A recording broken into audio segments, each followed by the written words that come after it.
En medio del océano, la noche era una oscuridad infinita. El pescador solitario, Raúl, estaba rodeado solo por el suave sonido de las olas golpeando el casco de su pequeño barco.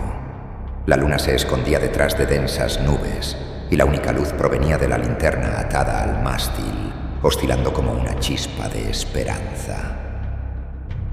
Fue entonces cuando lo escuchó, un sonido sordo, repetitivo, que resonaba desde la parte inferior del barco. Un tum-tum, como algo sólido pero blando, golpeando el casco.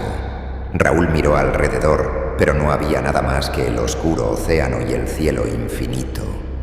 El sonido aumentó, de algo casual a insistente, golpeando como un tambor de ansiedad. Curioso, Raúl se inclinó por el costado del barco, dejando que la luz de la linterna se balanceara sobre la superficie del agua. Cuando la luz tocó el mar, lo vio. Manos pálidas, decenas de ellas, emergían de la oscuridad, dedos delgados y huesudos, tanteando en busca del casco.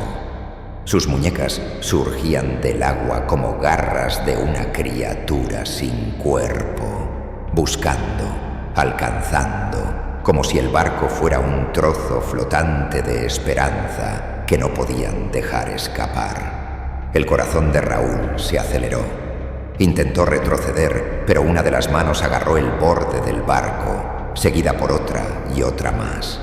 Subían. Se arrastraban, presionando con una fuerza inexplicable.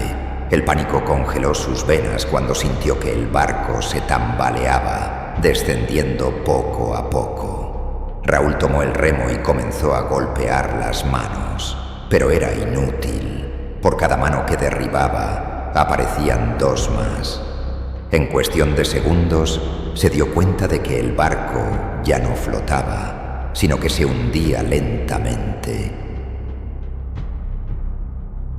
como si lo estuvieran arrastrando hacia el fondo. Un frío inhumano lo rodeó cuando las manos finalmente lo agarraron, sus dedos helados rodeando su tobillo. El mar lo engulló, y el último sonido que escuchó antes de la oscuridad total fue el estridente silencio del océano cerrándose sobre él. ¡Qué lástima, Raúl! Me caías bien. Como no te suscribiste a mi canal, tuve que ir por ti. Y tú, si aún no te has suscrito, te recomiendo que lo hagas ahora, antes de que algo aún más siniestro decida seguirte. Y ya sabes que esto no es una petición, es una orden. El dolor sombrío. Era el año 1840. En el interior de Brasil, el viento silbaba entre las hojas de los árboles, creando un sonido que parecía un lamento distante. La casa de Andrés, aislada en medio de una finca a 3 días de viaje del pueblo más cercano, parecía aún más sombría desde la partida de Elisa. Hacía apenas 2 meses que Andrés había enterrado a su esposa.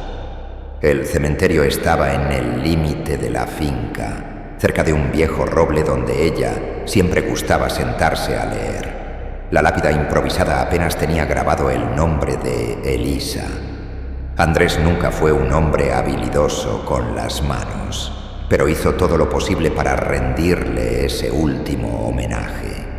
Desde el día de la despedida, la casa que alguna vez parecía tan llena de vida se había convertido en un mausoleo frío y sin color.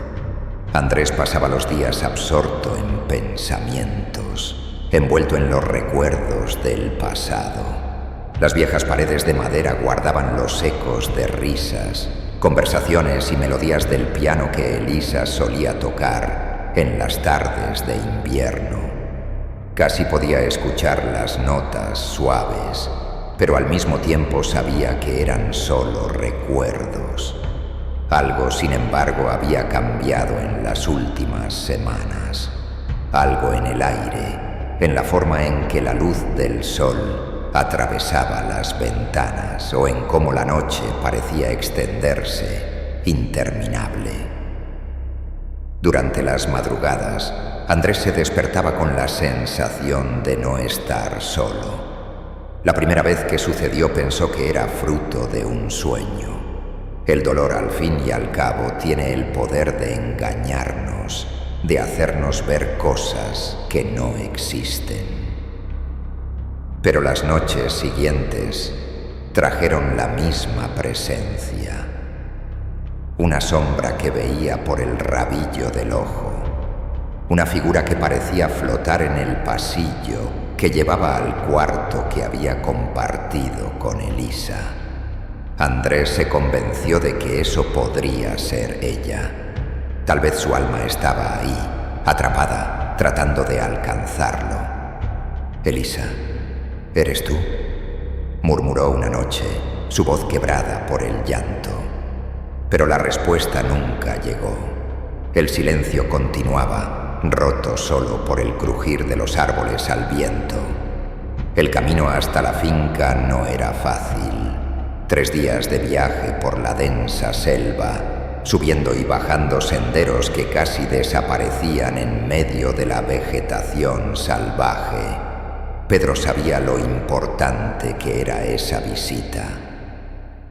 Andrés no aceptó volver al pueblo, ni siquiera quiso pasar unos días lejos del lugar que le traía tantos recuerdos dolorosos. Pedro entendía el apego de su amigo a los recuerdos, pero también sabía que ese tipo de aislamiento podía ser peligroso.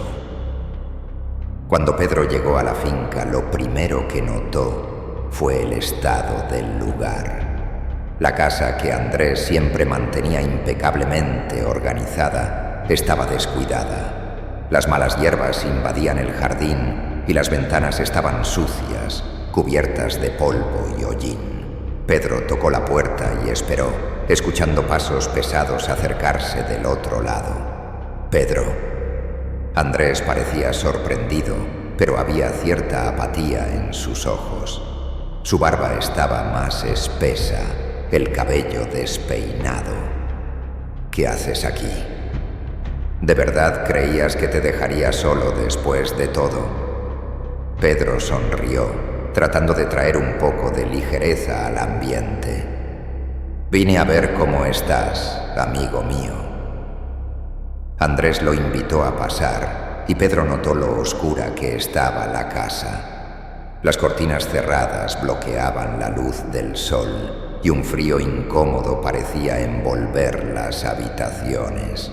Pedro intentó iniciar una conversación, hablar del pueblo, contar las novedades, pero Andrés parecía distante, sus ojos fijos en algún punto de la sala, como si algo invisible estuviera allí, llamando su atención.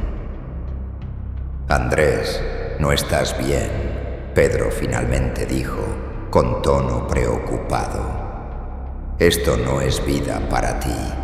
Sé que es difícil, pero necesitas seguir adelante, encontrar una manera de vivir de nuevo». Andrés desvió la mirada. «No puedo dejarla aquí», respondió, con voz tensa. «Ella aún está aquí, Pedro. Siento su presencia». Pedro frunció el ceño. El aire dentro de la casa parecía volverse más denso con cada minuto que pasaba, y una sensación incómoda de inquietud empezaba a crecer en su interior. «Andrés, es el dolor hablando», dijo Pedro, intentando mantener la calma. «Todos sentimos cosas cuando perdemos a alguien que amamos.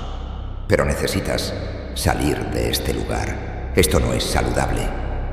Andrés solo movió la cabeza sin decir nada. Pedro se dio cuenta de que, al menos en ese momento, no podría convencer a su amigo de dejar la finca. Pero no se rendiría tan fácilmente. Decidió quedarse allí unos días, ayudando en lo que pudiera. En la segunda noche de su visita, Pedro se despertó sobresaltado. Había algo en la oscuridad del cuarto.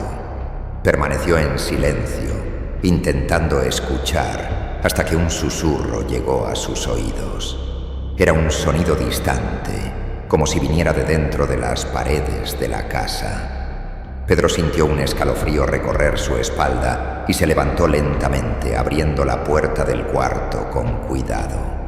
El pasillo estaba envuelto en sombras y Pedro tuvo la sensación de que algo lo observaba. Caminó hacia la sala, donde encontró a Andrés sentado en un sillón, con los ojos fijos en la oscuridad. ¿Lo escuchaste?, preguntó Andrés, sin desviar la mirada. Pedro dudó, pero terminó asintiendo. «Hay algo aquí, Pedro», murmuró Andrés. «Algo que quiere mostrarme algo. O tal vez quiere llevarme». Pedro se acercó a su amigo colocando una mano en su hombro.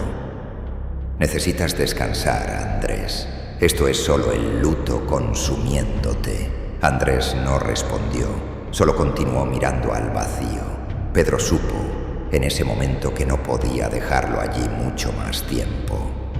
Algo estaba mal, algo mucho mayor de lo que podía entender. Decidió que, en cuanto regresara al pueblo, traería a un sacerdote con él. Un mes después, Pedro regresó a la finca, esta vez acompañado por el padre Augusto. El sacerdote era un hombre escéptico, que siempre veía lo sobrenatural como fruto de la imaginación humana, una respuesta al dolor y al miedo. Pero Pedro había sido persistente, y las palabras de su amigo sobre la presencia en la casa lo convencieron de que algo debía hacerse. Cuando llegaron, Andrés estaba aún más abatido. Sus ojos estaban hundidos, su piel pálida, como si no hubiera dormido desde la última vez que Pedro lo visitó. La casa, que ya parecía sombría antes, ahora tenía un aire opresivo, como si algo invisible drenara toda la energía del lugar. «Andrés, este es el padre Augusto», presentó Pedro. «Vino para ayudarte».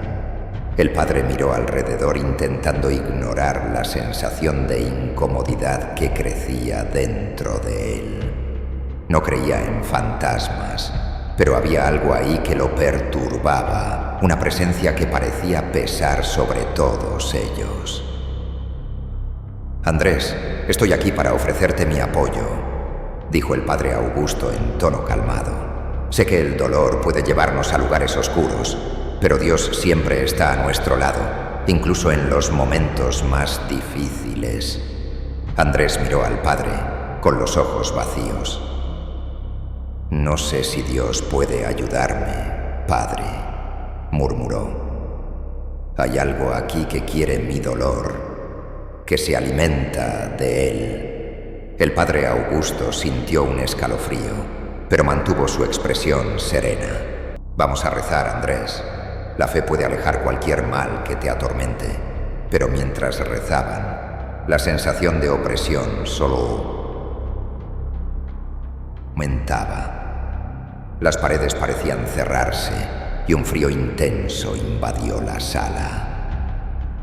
Andrés comenzó a temblar con los ojos desorbitados, como si viera algo que los demás no podían ver. «Ella está aquí.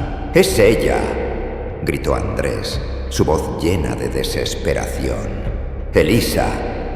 Pedro y el padre intercambiaron una mirada preocupada. Algo estaba muy mal, y el padre Augusto comenzaba a cuestionar sus propias creencias.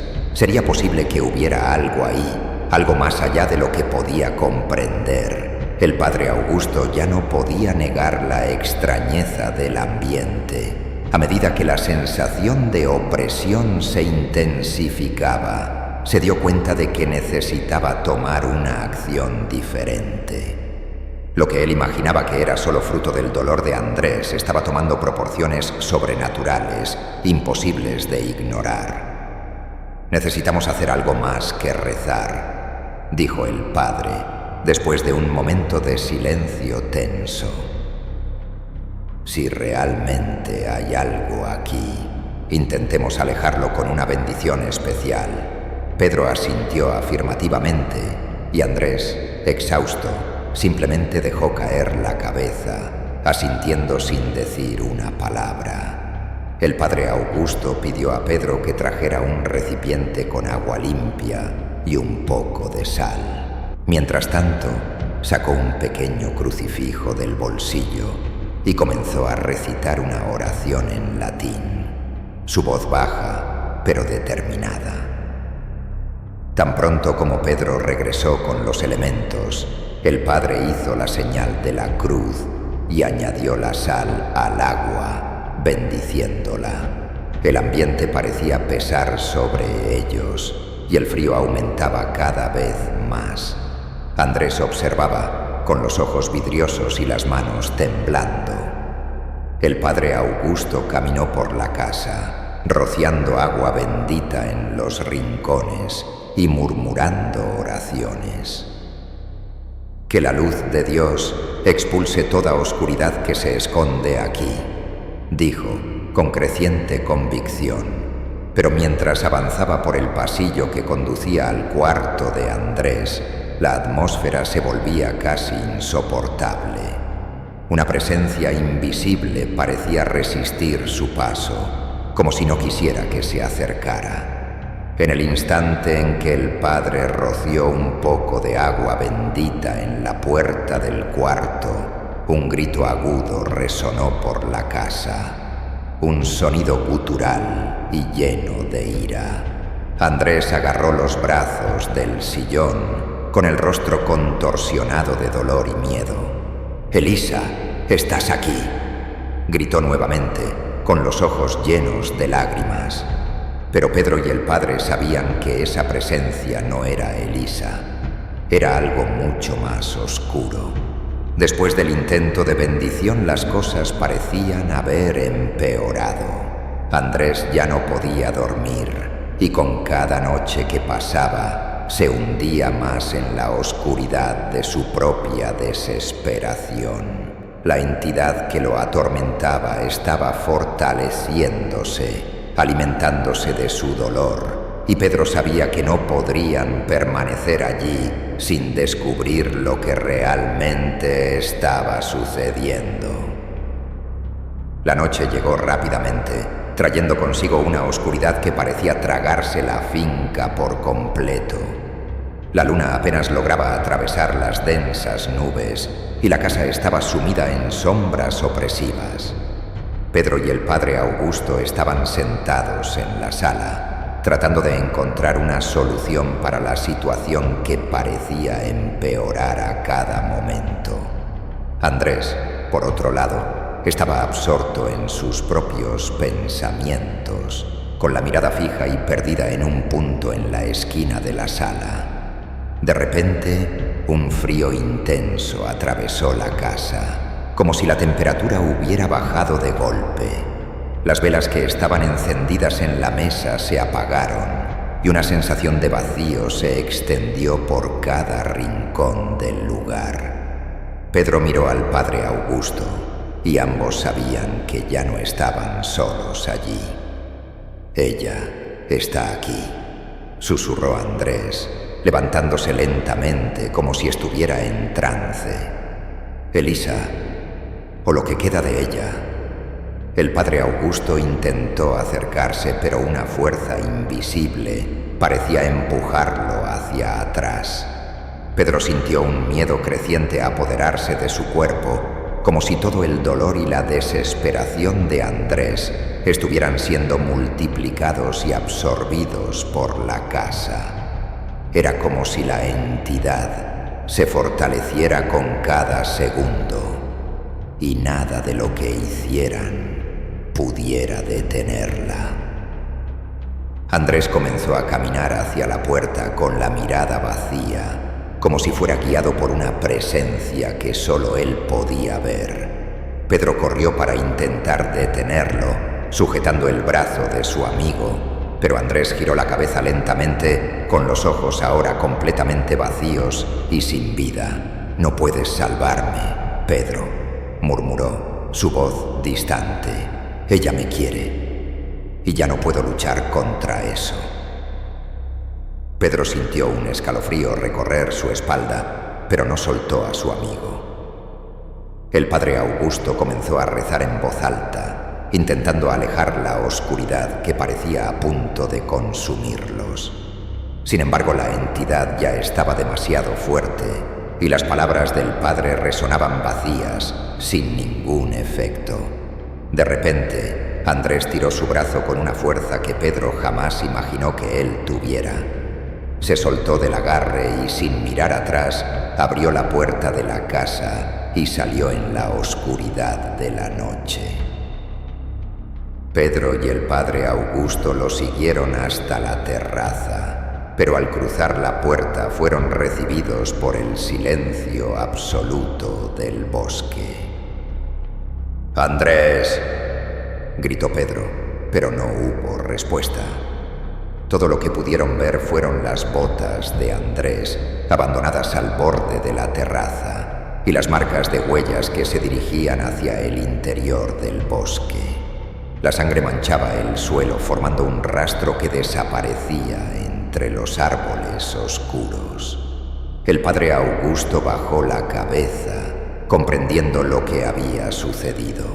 La entidad se había alimentado del dolor de Andrés hasta el límite. Él se había entregado a la oscuridad, incapaz de resistir esa carga solo. «Que Dios tenga piedad de su alma», murmuró el padre, con la voz cargada de tristeza. Pedro cayó de rodillas, con lágrimas recorriendo su rostro mientras miraba el rastro de sangre que desaparecía en la oscuridad del bosque.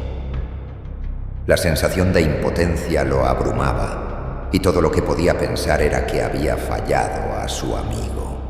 Andrés nunca más fue visto. El bosque lo engulló, así como la entidad había hecho con su alma. Las marcas de sangre en el rastro desaparecieron con la lluvia de los días siguientes, y la finca fue abandonada, entregada al tiempo y a los oscuros recuerdos que guardaba. Pedro y el padre Augusto regresaron al pueblo, llevando consigo solo el recuerdo del hombre que Andrés había sido, y el peso de no haber podido salvarlo de su propio dolor. Años después, la finca continuaba abandonada, las ventanas estaban rotas y la maleza crecía alrededor de la vieja casa. Aquellos que se aventuraban cerca del lugar decían que en las noches de viento era posible escuchar susurros provenientes del bosque, lamentos que parecían cargar todo el dolor y tristeza de quien una vez habitó el lugar. El viejo roble junto al cementerio aún estaba allí, con sus raíces profundas envolviendo la tierra donde Elisa descansaba. Y aunque nadie sabía realmente lo que sucedió con Andrés, todos en el pueblo evitaban el camino hacia la finca. Decían que quien tuviera un corazón marcado por el dolor podría acabar siendo atraído por la entidad, igual que Andrés, y que una vez dentro de esa oscuridad jamás podría salir. Qué bueno es sentir el dolor de los humanos. Y si les gustó esta historia, dejen su like. Ahora, prepárense, porque la próxima historia les va a volar la cabeza. El laberinto de la mente. El Hospital Metropolitano Central, ubicado en el corazón de la ciudad, era un edificio antiguo que se destacaba por su arquitectura austera. Sus pasillos eran largos y estrechos, con paredes de un blanco que siempre parecía necesitar una nueva capa de pintura. El ambiente cargaba una sensación de frialdad e impersonalidad, el tipo de lugar donde los ecos de los pasos se arrastraban como susurros por corredores que parecían no tener fin. Médicos, enfermeros y pacientes transitaban por allí todos los días como piezas de una máquina que no podía detenerse. Para Felipe, ese lugar representaba su segunda casa, una casa que, en muchos aspectos, reflejaba su propia mente, organizada por fuera, pero llena de inquietudes por dentro. El doctor Felipe era un psiquiatra respetado, conocido por la seriedad con la que conducía sus casos. A sus 42 años, se dedicaba al trabajo de manera intensa, a menudo descuidando su propia vida personal. Cada día comenzaba temprano, con una pila de expedientes que necesitaba revisar antes de atender a los pacientes. Sentado en su pequeño escritorio, leía los informes bajo la fría luz de la lámpara fluorescente que iluminaba su consultorio.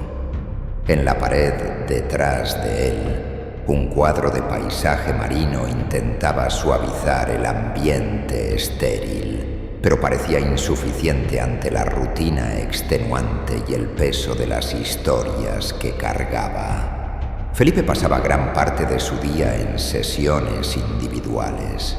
Esa mañana, la primera paciente que atendió fue la señora Vera, una anciana que llevaba tiempo luchando contra una depresión severa. Ella se sentaba frente a él, con sus manos arrugadas apretando una bolsa desgastada. Su voz era baja y cansada, y Felipe, como de costumbre, la escuchaba con una atención casi quirúrgica.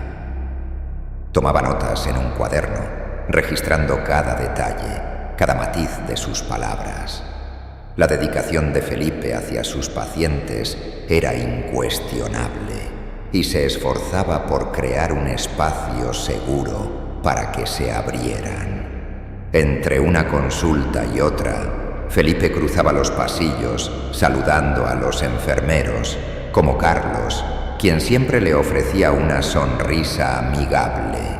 Carlos era uno de los pocos en quienes Felipe confiaba genuinamente. Era joven, atento y parecía compartir el deseo de realmente ayudar a los pacientes, algo que Felipe valoraba enormemente en medio de la frialdad del sistema hospitalario. Sin embargo, detrás de su postura serena, Felipe ocultaba un dolor antiguo que lo acompañaba diariamente. A veces, en medio de la rutina del hospital, era asaltado por recuerdos que le hacían perder la concentración por algunos segundos. Recuerdos de su padre. El padre de Felipe había sido diagnosticado con esquizofrenia cuando él aún era un niño. La enfermedad de su padre moldeó lo que Felipe llegaría a ser. Un hombre obsesionado por entender la mente humana y de alguna forma salvar a otros del trágico destino que su familia enfrentó. Felipe recordaba las noches que pasaba escondido detrás de la puerta de la habitación, escuchando los diálogos confusos de su padre con personas que no estaban allí. El miedo lo consumía, pero lo que más le afectaba era la mirada vacía de su padre, como si estuviera atrapado en un lugar al que Felipe jamás podría llegar. Recordaba claramente la última vez que vio a su padre siendo llevado por paramédicos, con los ojos muy abiertos y murmurando palabras inconexas. El vacío que quedó tras la partida de su padre nunca se llenó, y eso impulsó a Felipe a seguir la carrera de psiquiatría.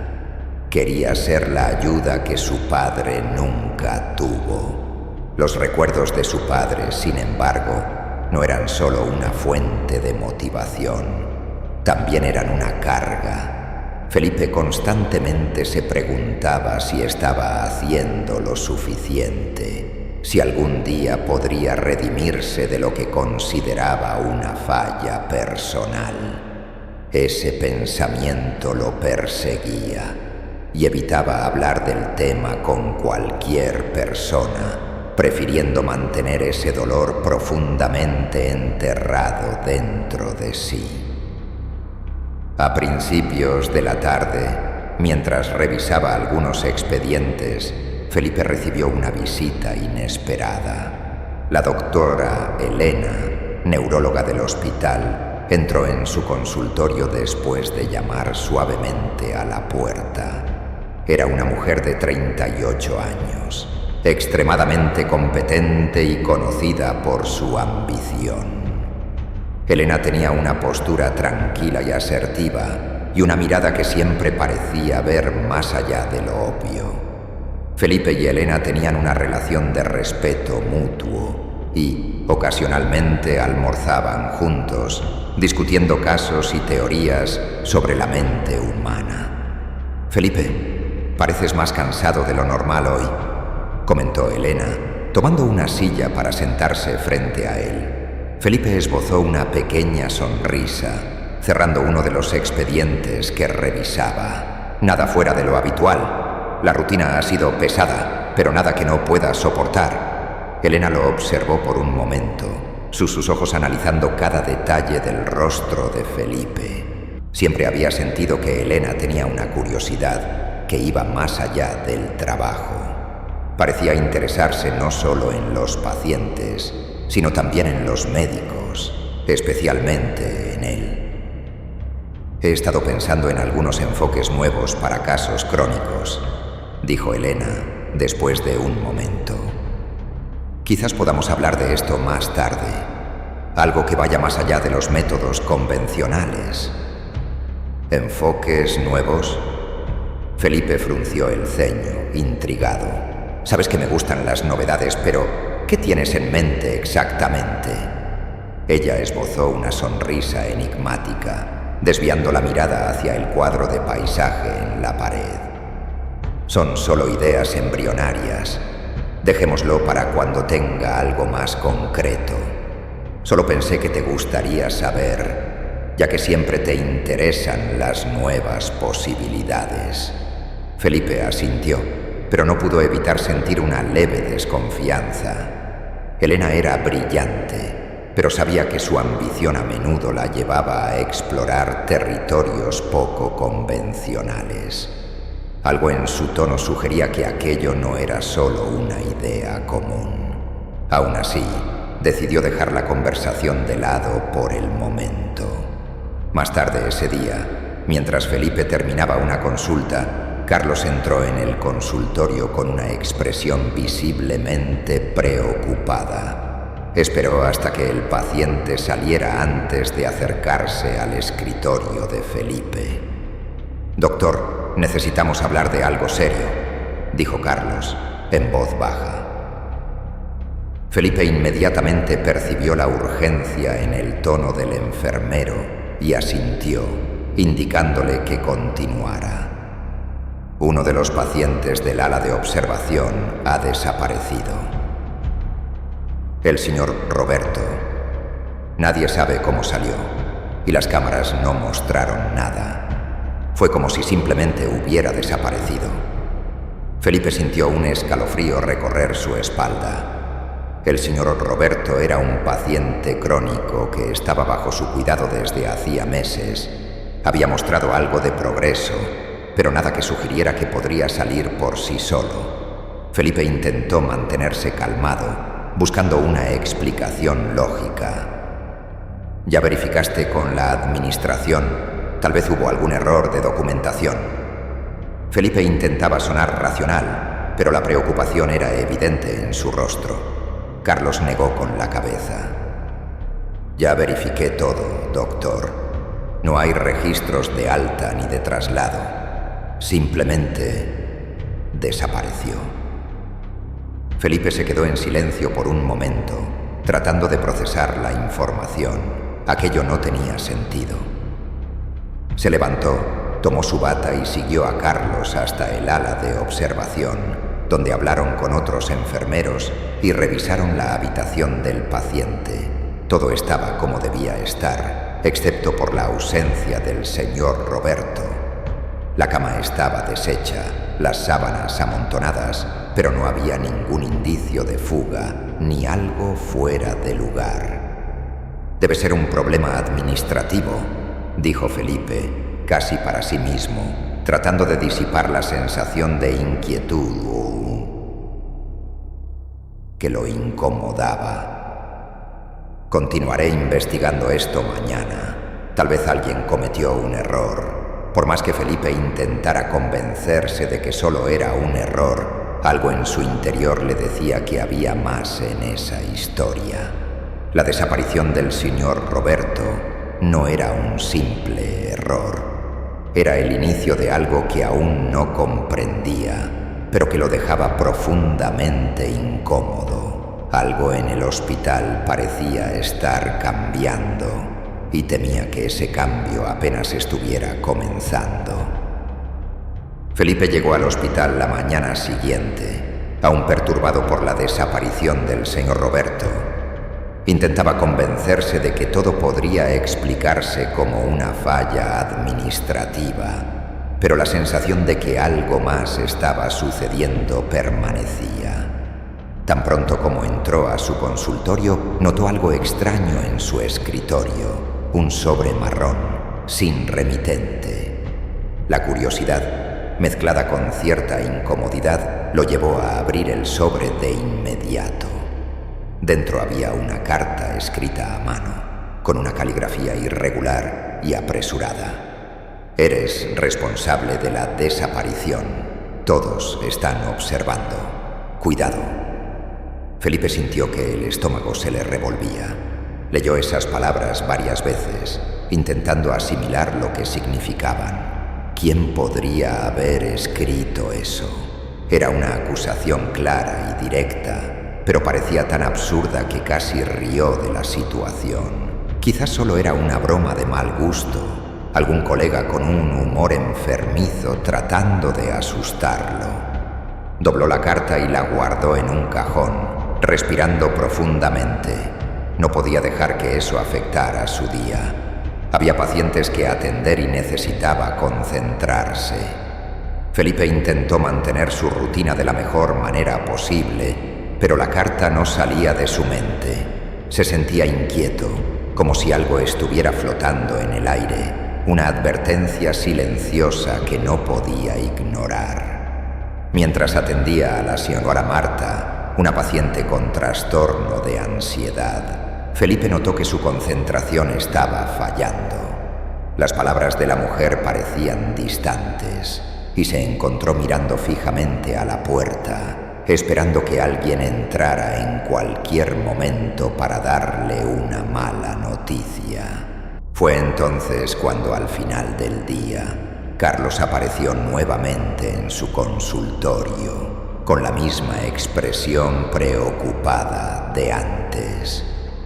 «Doctor Felipe, necesitamos hablar», dijo Carlos, cerrando la puerta detrás de sí. Felipe inmediatamente supo que no sería una buena noticia. Su corazón se aceleró e hizo un gesto para que Carlos continuara. «Otro paciente ha desaparecido, el señor Geraldo, que estaba en el ala de observación.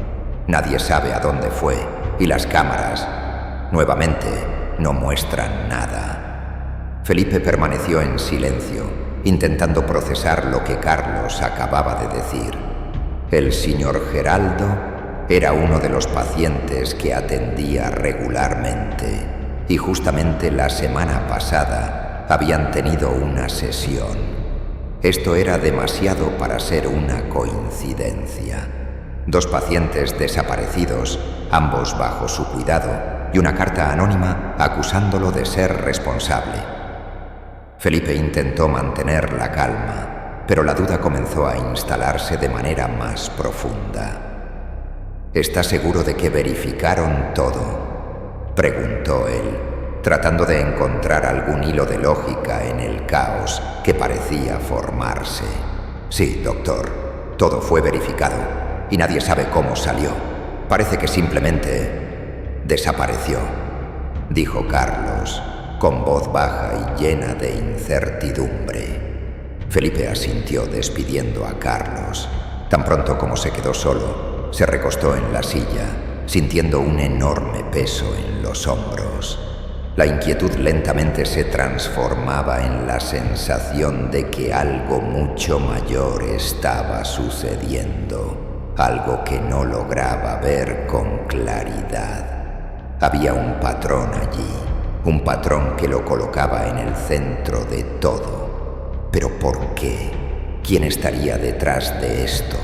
En los días siguientes, el ambiente en el hospital cambió de manera perceptible. Felipe empezó a notar cómo sus colegas evitaban el contacto visual cuando él pasaba. Los saludos matutinos eran apresurados, las sonrisas forzadas. Caminaba por los pasillos y sentía miradas siguiéndolo, como si todos estuvieran hablando de él a sus espaldas. Esa percepción lo consumía lentamente, haciendo que cada día fuera más difícil de soportar. En la sala de descanso, donde solía tomar café y conversar con otros médicos, Felipe ahora encontraba silencio. Tan pronto como entraba, las conversaciones cesaban, las miradas se desviaban y el ambiente parecía enfriarse. Comenzó a evitar esos momentos, prefiriendo quedarse en su consultorio, donde al menos podía tener algún control sobre lo que sucedía a su alrededor. Incluso la doctora Elena parecía diferente. Una tarde, después de una reunión de equipo, se acercó a Felipe en el pasillo, con una mirada inquisitiva. «Felipe, ¿estás bien?», preguntó ella, con voz suave, pero cargada de un subtexto que él no lograba descifrar. Felipe intentó sonreír, pero sabía que su rostro no transmitía la tranquilidad que deseaba. «Claro, solo una semana difícil, nada fuera de lo normal», respondió, esperando terminar la conversación ahí. Elena mantuvo su mirada en él por un momento antes de asentir lentamente. «Si necesitas algo, estoy aquí. Lo sabes, ¿verdad?», dijo, colocando una mano en su hombro por un breve instante antes de alejarse. Felipe se quedó parado, observándola desaparecer al final del pasillo. Algo en su tono lo incomodaba. Parecía preocupación genuina, pero también había algo más, algo que él no lograba identificar. Una parte de sí mismo quería creer que Elena solo estaba siendo una amiga, pero otra parte no podía ignorar la sensación de que había algo más profundo y oscuro sucediendo. La sensación de aislamiento comenzó a afectar la cordura de Felipe. Se sentía desconectado de todos a su alrededor, como si estuviera viviendo en una realidad paralela. Una mañana, mientras revisaba los expedientes de los pacientes desaparecidos, Felipe escuchó voces en el pasillo. Eran susurros bajos, casi imperceptibles. Se levantó rápidamente y abrió la puerta, pero no había nadie allí. Solo el sonido distante de los pasos de alguien que ya estaba lejos. Felipe comenzó a evitar las áreas más concurridas del hospital. Optaba por caminos más largos, prefiriendo los pasillos vacíos, donde al menos no tenía que lidiar con las miradas desconfiadas de sus colegas. Pero incluso esos pasillos empezaron a volverse opresivos. Las luces fluorescentes parpadeaban ocasionalmente y las sombras parecían más largas de lo normal. Sentía como si estuviera siendo vigilado en todo momento, como si fuera el centro de un juego que todos conocían, menos él. Carlos, que el único en quien Felipe aún confiaba mínimamente, parecía nervioso siempre que hablaba con él. En una de las pausas, mientras tomaban café, Felipe intentó abordar el tema nuevamente. «Carlos, ¿te has dado cuenta de que todos están actuando diferente últimamente?», preguntó, tratando de sonar casual. Carlos desvió la mirada revolviendo nerviosamente su taza de café. Creo que todos están un poco estresados, doctor. Ya sabe cómo es este lugar. A veces parece que todo aquí nos absorbe la energía, respondió, sin mirar a Felipe directamente. Felipe sabía que Carlos estaba escondiendo algo. Había una tensión en su voz, un miedo que no lograba disimular. Pero antes de que Felipe pudiera presionarlo, Carlos se levantó, murmurando algo sobre tener que volver al trabajo, dejando a Felipe solo una vez más. Esa noche, cuando Felipe finalmente se preparaba para irse, encontró otro sobre en su escritorio. El mismo tipo de sobre marrón, sin ninguna identificación. Su corazón se aceleró mientras lo abría, ya esperando lo peor. Dentro había un nuevo mensaje, escrito con la misma caligrafía apresurada. No son quienes tú crees. Ten cuidado. El próximo puedes ser tú. Felipe sintió un escalofrío recorrer su cuerpo. Aquello ya no era una broma. Era una amenaza directa. ¿Quién estaba haciendo esto? ¿Y por qué? Miró alrededor de su consultorio, como si esperara ver a alguien escondido en las sombras, observándolo. Pero todo estaba vacío. El silencio de la sala parecía más opresivo que nunca, y Felipe sintió por primera vez que estaba realmente solo en esa lucha. Guardó la carta junto con la primera, cerrando el cajón con manos temblorosas. Ya no sabía en quién confiar, y el hospital, que antes era un lugar de sanación, ahora parecía un laberinto oscuro, lleno de secretos que lo rodeaban a cada paso. Felipe estaba siendo llevado a un lugar desconocido y peligroso, y no tenía idea de cómo salir de allí. En los días que siguieron, el ambiente en el hospital se volvió aún más opresivo para Felipe. Estaba siempre en alerta, sintiendo que algo podría suceder en cualquier momento. Las desapariciones de los pacientes eran un tema que no podía olvidar, y para empeorar las cosas, ocurrió otra desaparición. Una tercera paciente, la señora Marlene, quien llevaba meses en tratamiento, simplemente desapareció del ala de observación. No había registros de alta, traslados ni ninguna otra documentación que explicara lo que había sucedido. Esta vez, la noticia de la desaparición lo golpeó de lleno. La sensación de déjà vu se mezcló con el pavor de que algo extremadamente malo estaba sucediendo. Felipe sabía que los 3 pacientes habían pasado por sesiones recientes con él. Ese patrón era imposible de ignorar, y comenzó a cuestionarse si estaba haciendo algo mal. ¿Habría algo en sus sesiones que estaba causando esto? ¿O era alguien intentando incriminarlo?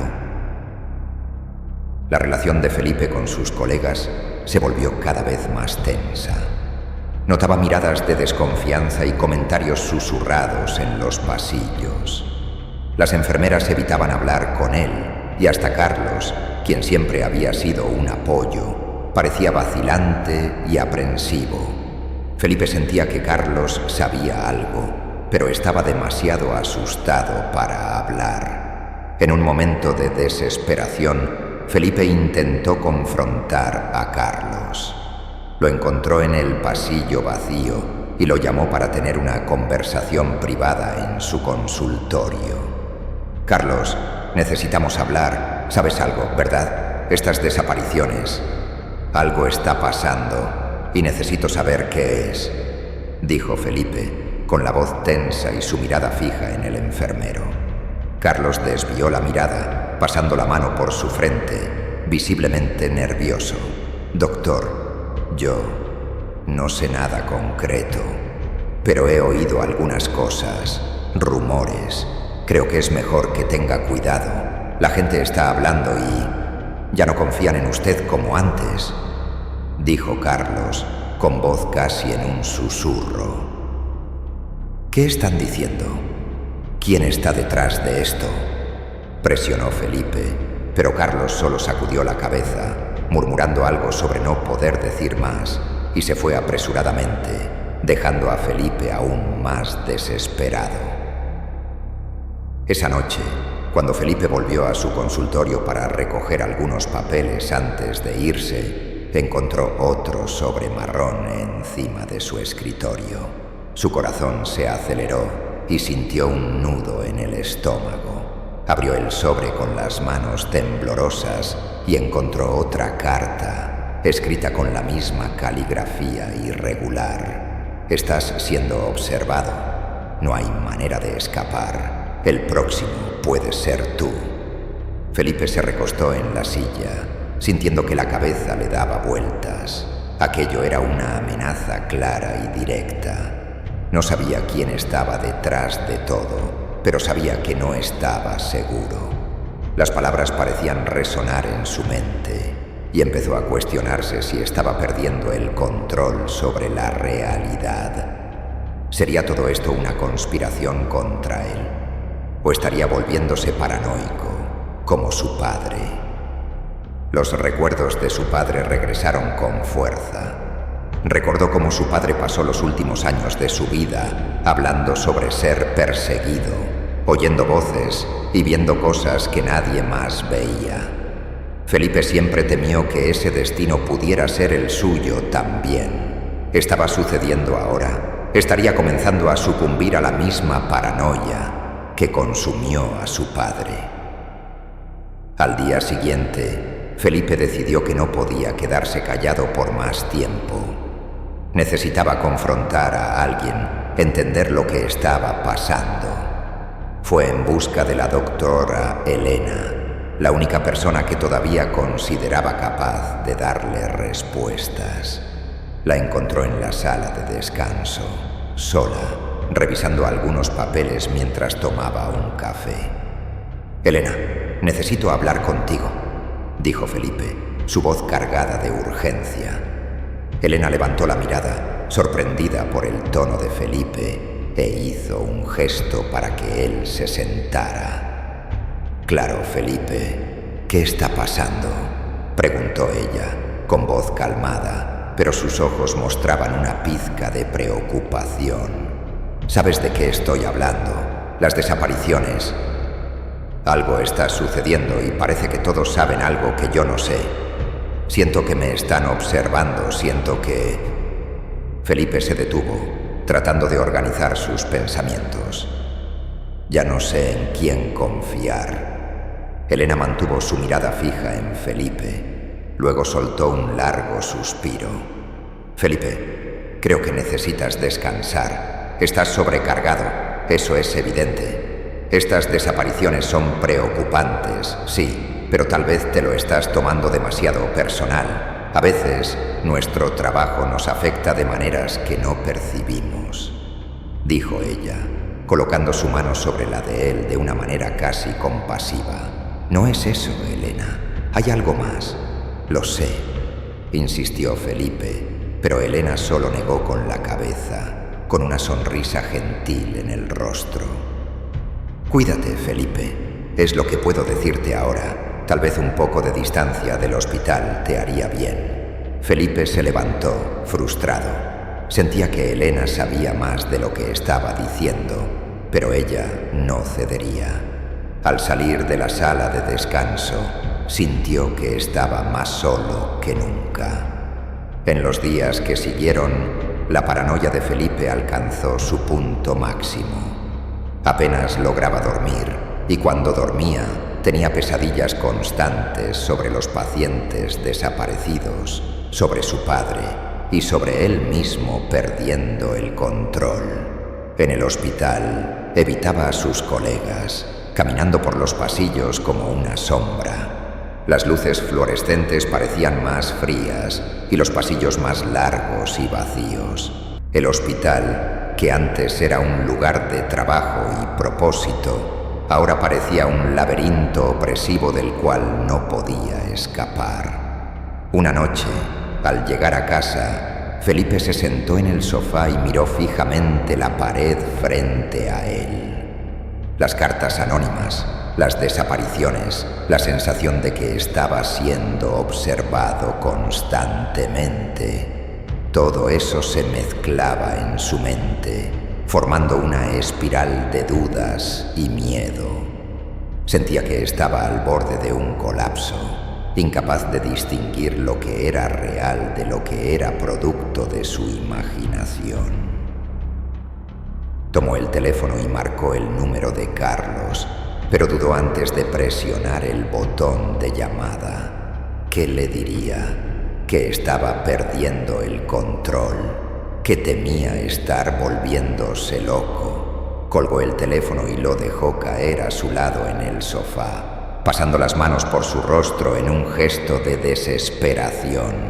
La sensación de soledad era aplastante. Felipe se levantó y fue hasta la ventana mirando hacia la calle abajo. Las luces de la ciudad parecían distantes y él se sintió pequeño, impotente ante algo que no lograba comprender. Sintió cómo comenzaban a caer las lágrimas y por primera vez en años permitió que el miedo lo invadiera. Estaba solo y no había nadie en quien pudiera confiar. Entonces se sentó en el suelo de la sala, mirando hacia el vacío, mientras el miedo y la duda consumían cada pedazo de su cordura. ¿Saldría victorioso o estaba destinado a perderse en el mismo laberinto oscuro que un día consumió a su padre? Si el doctor es así, imagina a sus pacientes. Ahora que llegaste aquí, sigue mis órdenes. Dale like a este video. Compártelo en tus otras redes para esparcir el terror. Comenta qué te pareció este video. Y si aún no te suscribiste como te lo ordené al inicio, tienes mucho valor, pero te perdonaré si te suscribes ahora mismo. Y ahora, en tu pantalla aparecen otros videos del canal. Haz clic en ellos y ve a verlos, antes de que tenga que recordarte de lo que soy capaz de hacer contigo.